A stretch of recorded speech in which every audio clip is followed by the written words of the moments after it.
Kami naman ang naging problema dito sa Pilipinas. For the past 3 years. Bahas ka na papunta. So, lumagit midik na. So, this Remulla guy is very cunning. I think he's very cunning. Lawyer siya. He's applying for the ombudsman. Kasi ano yan, I think they're having trouble with the impeachment case sa kay Inday Sara. So, this Remulla guy, pag maging ombudsman siya, he will use the position, again, to weaponize against the vice president. Yan lang pa niyan. Yan lang ang itindihin nyo. Tapos, yung Taal Lake sa Bungero, naging war on drugs na sa Bungero. War on drugs. You know, you really look stupid. Mga stupido talaga kayo, sa totoo lang. Kung ano, sino ba direktor nyo?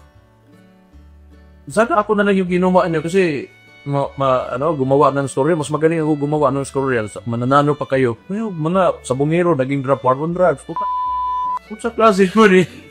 Klase ito. Mas sumobra pa kayo sa sa Netflix. Sa totoo lang. You are ridiculous people.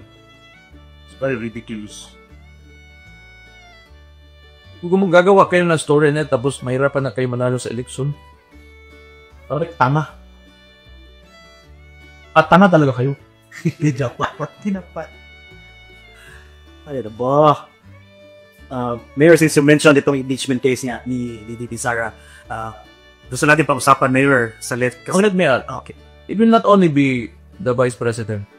Pag sinimulan ni Remulla yan, yung ombudsman niya na posisyon, pag natapos niya yan si Inday Sara, lahat ng mga politiko, mahawakan nila eh.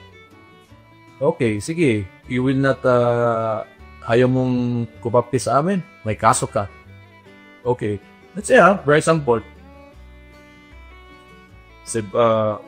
Cebu, Manila, anywhere else. Ang gagawin lang ng Remulla na yan, tatakutin niya na ng kaso yung mga politiko na yan. So that they can control the entire country with the elected officials, especially those in the highest positions.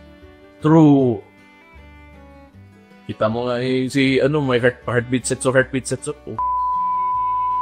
You know, masyado sila magaling gumawa ng story and they, really abuse the powers of government.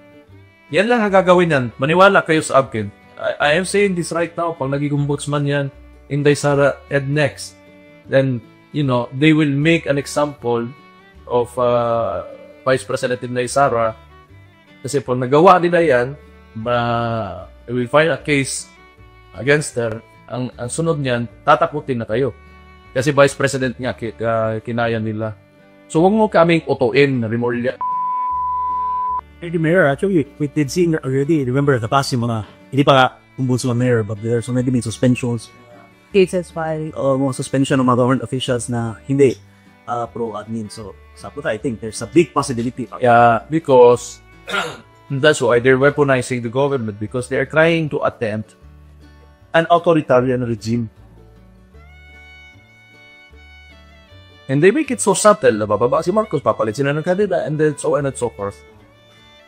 They are attempting an authoritarian regime because si Marcos, he grew up si Marcos during his teens, and he thinks it's his birthright na kanila tong Pilipinas. And along with these oligarchs and cronies.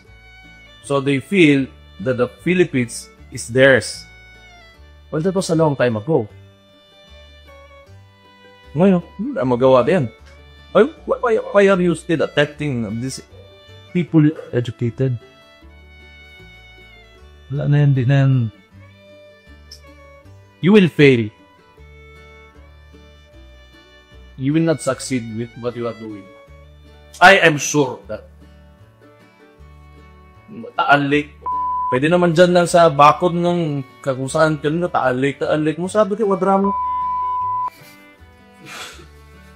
May Taal Lake. Kung ako may tapon akong patay dyan na lang sa sauce. Di ba? Taal Lake. We're not it. Nakasako kang stop fooling us. Then war on drugs. Sa Bungero, na naging war on drugs, ang pangit na palabas mo. Ang pangit talaga. Kung sa Rotten Tomatoes yan, 15%. Kung sa IMDb, maybe IMDb is much more mainstream. 4. Wala.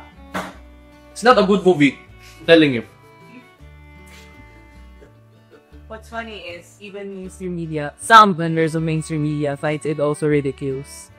Yung pag-connect nila sa Omero case and war on drug. Which tells us na talagang pangutik na sa interview. Yeah, you precisely. No, di ba? 3 minutes natin the response dyan. Nasa... Mike na daw, ang yung Mike. Okay. No. They're ginagawa lang nila ito lahat so that they can, move freely in maneuvering money because, corruption is very rampant in the Philippines. So, I think this would be the time na may maganda kayong nakita as an exhibit of ano ang pangit na gobyerno. So, tayo mga Pilipino, we should learn from this. Wala na yan. Hindi to Hollywood. We are talking about the lives of people. Yung mga tanga lang man din ang naniniwala dyan na may dissent talaga. You cannot, sa politika, tulad namin, mga Duterte, may ayaw din talaga dyan. So, be it. But, if they believe itong movie na ginagawa na mga, I think you are to the people. So, hindi kayo ba ano kayo wala na ulit, pero ng movie mo?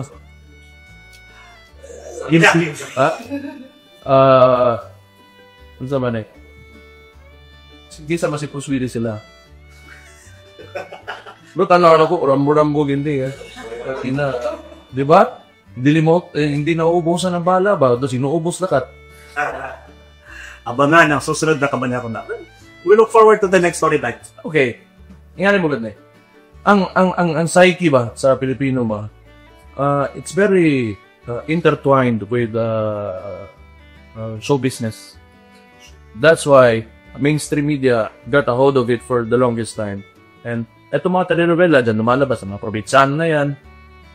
Embedded kasi sa isip ng tao na Pilipino na paggaling sa mainstream media, parang it has a subliminal effect sa mga tao. When they see something on the news that comes from mainstream media, they tie it to the things that they watch on television.